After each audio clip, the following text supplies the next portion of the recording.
नमस्कार. संध्या उबाळे रेसिपीजमध्ये सर्व खवय्यांचं मनापासून स्वागत आहे. रोजच हवा नाश्ता नवा या सिरीजमध्ये आज आपण बघणार आहोत नाचणीचा पौष्टिक डोसा.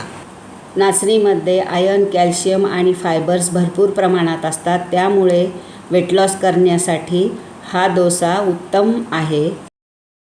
इथे आपण 1 वाटी नाचणी घेतलेली आहे आणि ही अर्धी वाटी म्हणजे दोन्ही मिळून 1.5 वाटी नाचणी आपण इथं घेतलेली आहे. अर्धी वाटी उडीद डाळ. आता यामध्ये घालायचे आहे आपल्याला अर्धा चमचा मेथी दाणे. मेथी दाणे हे पीठ आंबवण्यास मदत करतात. आता हे सर्व आपल्याला स्वच्छ धुवून घ्यायचं आहे. याच्यात आपण पाणी घातले. आता हे चोळून छान धुवून घ्यायचे. किती घाण पाणी निघालेलं आहे नाचणीचं. नाचणी आपली स्वच्छ धुवून झालेली आहे. आता यामध्ये आपण पाणी घालूया.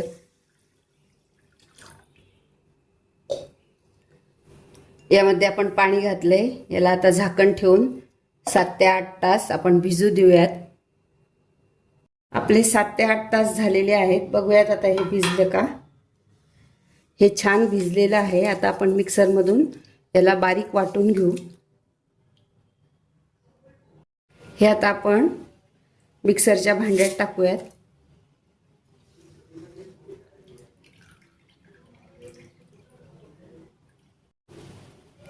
आणि आता हे छान बारीक वाटून घेऊयात.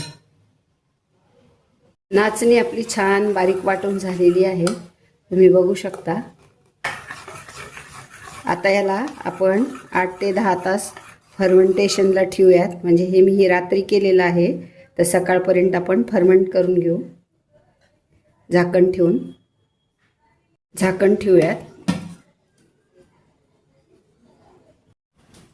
बघूयात आता आपलं पीठ हे छान फर्मेंट झालेलं आहे, तुम्ही बघू शकता. मस्त फर्मेंट झालेलं आहे.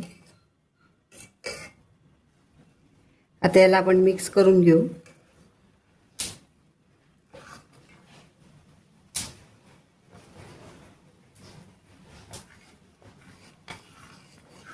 यामध्ये चवीनुसार मीठ घालूयात.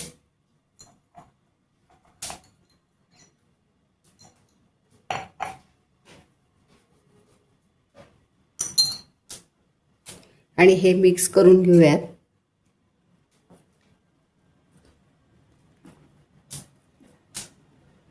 हे छान मिक्स झालेलं आहे. आता आपण डोसा घालून घेऊ. तवा आपला गरम झालेला आहे. तव्यावर तूप लावलेलं आहे. आता आपण डोसा घालून घेऊ. कन्सिस्टन्सी अगदी बरोबर आहे. आपल्याला अशी कन्सिस्टन्सी ठेवायची.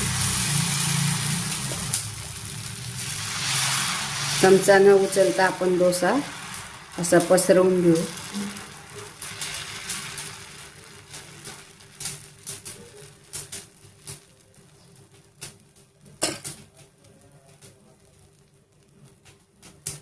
आणि हे सुकल्यावर आपण यावर थोडंसं तूप घालणार आहोत.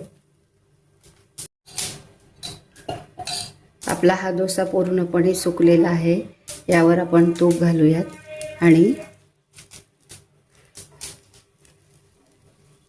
असं पसरवून घेऊ.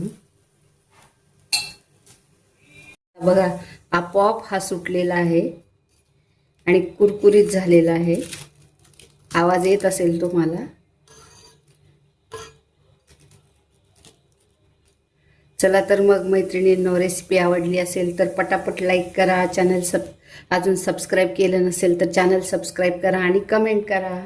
थँक्यू. Happy cooking. भेटूयात पुढील व्हिडिओत एका नवीन रेसिपीसोबत. हेल्दी खा आणि मस्त राहा. रागी डोसा एन्जॉय करा.